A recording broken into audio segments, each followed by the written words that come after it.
جیسے جنگ ہوتی ہے، اور مار کر کے ابو جہل کو گرا دیا. لوگ بیچ براؤ کرنے لگے. ہاں چھوڑو امیر حمزہ، چھوڑو حمزہ، کیوں ایسا کر رہے ہو؟ کہا اس نے میرے بھتیجے کو مارا ہے، جب تک اس کا سر میں پھوڑ نہیں ڈالوں گا تب تک چھوڑوں گا نہیں. چنانچہ اب کچھ لوگ آڑے آ گئے، اور آڑے آنے کے بعد حضرت حمزہ کو الگ کیا اور ابو جہل کو وہاں سے ہٹایا. اب حضرت حمزہ کیا کام کرتے ہیں؟ تلوار لیا اور پوچھتے چلے آ رہے ہیں، یہ لوگوں یہ تو بتاؤ محمد کدھر گئے ہیں؟ کسی نے نشاندہی کر دی کہ ہم نے حرم شریف کی طرف جاتے ہوئے دیکھا ہے. میرے سرکار حرم میں پہنچے، نماز ادا کر رہے ہیں. تب تک چچا پہنچ گئے، سرکار کو دیکھ رہے ہیں. جب آقا نماز سے فارغ ہوئے تب تک سرکار نے گھوم کر کے دیکھا چچا ہیں. آپ نے فرمایا کیا حال ہے چچا؟ حضرت حمزہ عرض کرتے ہیں بیٹا یہ تو بتاؤ اس دشمن نے کہاں آپ کو مارا ہے؟ آپ کے سر پر ہاتھ لگایا. چچا نے خون کے کچھ نشانات ظاہر تھے. چچا نے کہا بیٹا خوش ہو جاؤ، میں نے اسے تم سے زیادہ مار دیا ہے، اتنا مارا ہے کہ وہی کیا جانے گا. میں نے بھی اس کا سر توڑ دیا ہے، اس کے سر سے خون بہنے لگا ہے، اس کے ہاتھ میں بھی چوٹ آئی ہے، اس کے پیر میں بھی چوٹ آئی ہے. اگر قبیلے قریش کے کچھ لوگ بیچ براؤ نہ کر دیتے تو میں اس کو قتل ہی کر ڈالتا. بیٹا خوش ہو جاؤ. میرے سرکار چچا کا چہرہ دیکھ رہے ہیں. ارشاد فرمایا چچا میری خوشی آپ چاہتے ہیں؟ ہاں آپ خوش ہو جاؤ. کہا میری خوشی آپ چاہتے ہیں تو کلمہ پڑھ لیجئے، میں خوش ہو جاؤں گا. حضرت امیر حمزہ نے عرض کیا مجھے کلمہ پڑھاؤ، میں آپ کی خوشی چاہتا ہوں. اللہ کے حبیب نے اپنے چچا کو کلمہ پڑھایا. میرے سرکار کی خوشی دوبالا ہو گئی کہ حضرت حمزہ بہت بڑے مضبوط طاقتور مانے جاتے تھے، قبیلے قریش کے سرکار کے سگے چچا ہیں، وہ کلمہ پڑھ کر کے اسلام میں داخلہ لے لیتے ہیں. اب سرکار کے ساتھ ساتھ آ رہے ہیں. اسلام بڑھتا چلا جا رہا ہے، اسلام پھیلتا چلا جا رہا ہے. مکہ کے تمام سربراہ کفاروں کی ایک میٹنگ ہوتی ہے اور یہ طے ہوتی ہے کہ پابندی لگائی جائے ورنہ محمد کا دین پورے مکہ میں پھیل جائے گا اور ہمارے معبودوں کی عبادت کوئی نہیں کرے گا. ہر طرف سے روکنے کی کوشش کی جا رہی ہے. میرے سرکار اگر راستہ چلتے ہیں تو پیچھے پیچھے یہ کفار لگ جاتے ہیں. اگر میرے آقا بازار میں چلتے ہیں تو یہ پیچھے پیچھے لگ جاتے ہیں. میرے سرکار جس طرف بھی چلتے ہیں یہ پیچھے پیچھے لگ جاتے ہیں اور لوگوں کو روکا کرتے ہیں. لوگوں محمد کی بات نہ سننا، یہ جادوگر ہیں، یہ جادو لوگوں پر کر دیا کرتے ہیں. معاذ اللہ، جادوگر کہہ کر کے محمد الرسول اللہ کے دین سے لوگوں کو روکا جا رہا ہے. مگر یہ دین رکنے والا نہیں ہے. اسلام کی فطرت میں قدرت نے لچک دی ہے. یہ اتنا ہی ابھرے گا جتنا اسے دباؤ گے. مذہب اسلام کے ماننے والوں کو قتل کر دیا جائے اور یہ سوچا جائے اسلام مٹ جائے گا، اسلام نہیں مٹے گا. اسی لیے ہم کبھی کبھی کہا کرتے ہیں اے بھارت میں رہنے والے لوگوں، مذہب اسلام کے ماننے والے مسلمانوں کی دل آزاری نہ کرو. مسلمانوں کو قتل کرنے کے بعد اگر تم یہ چاہو کہ ہندوستان سے اسلام چلا جائے تو نہیں جائے گا. نہ جانے کتنے انقلابات مسلمانوں نے دیکھے ہیں، نہ جانے کتنی مصیبتیں مسلمانوں پر آئی ہیں. نہ مسلمان ختم ہوا ہے اور نہ مذہب اسلام ختم ہوا ہے.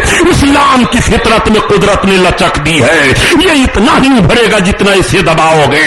مسلمانوں کے سامنے وہ بھی تاریخ رہی ہے جس تاریخ کو ہلاکو کی تاریخ کہی جاتی ہے. ہلاکو نے تو اتنا ظلم کیا تھا مسلمانوں پر کہ مار مار کر کے مسلمانوں کے سروں کا مینار تعمیر کیا تھا اور کہا تھا کہ جب تک بغداد میں ان کے سروں پر چڑھ کر کے مینار بنا کر ان کی کھوپڑی میں شراب نہیں پی لوں گا تب تک مجھے چین نہیں آئے گا، اور جب تک ان کے خون میں میرا گھوڑا بہ نہیں جائے گا تب تک قتل بند نہیں کروں گا. مسلمانوں نے تو یہ بھی تاریخ دیکھی ہے. لیکن بتاؤ کیا بغداد سے اسلام مٹا؟ کیا بغداد سے مسلمان مٹ گئے؟ کیا ایران و عراق سے مسلمان مٹے ہیں؟ بھارت کی سرزمین پر کم مسلمانوں کو کاٹا گیا ہے. جب سے یہ ملک بھارت آزاد ہوا ہے 13,778 بلوے ہو چکے ہیں ہندوستان میں، صرف مسلمانوں کے خلاف مسلمانوں کو مارا جائے، کاٹا جائے. لیکن آج کی مردم شماری میں تم دیکھ لو کیا مسلمان بڑھے ہیں کہ گھٹے ہیں؟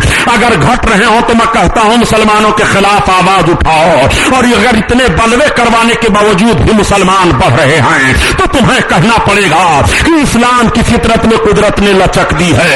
یہ اتنا ہی ابھرے گا جتنا اسے دباؤ گے. کوئی قوم کاٹنے اور مارنے سے ختم نہیں ہوتی ہے. ارے پیارے، پوری دنیا کے لوگ مل کر کے دوا تیار کر رہے ہیں، ساری سائنس والے دوا تیار کر رہے ہیں مچھروں کو ختم کر دیں. مچھر کو جب نہیں ختم کر پا رہے ہو تو مسلمانوں کو کہاں سے ختم کر پاؤ گے؟ میں پوچھنا چاہتا ہوں، مسلمان تو حق پرست قوم ہے جو دنیا میں تمہیں جینے کا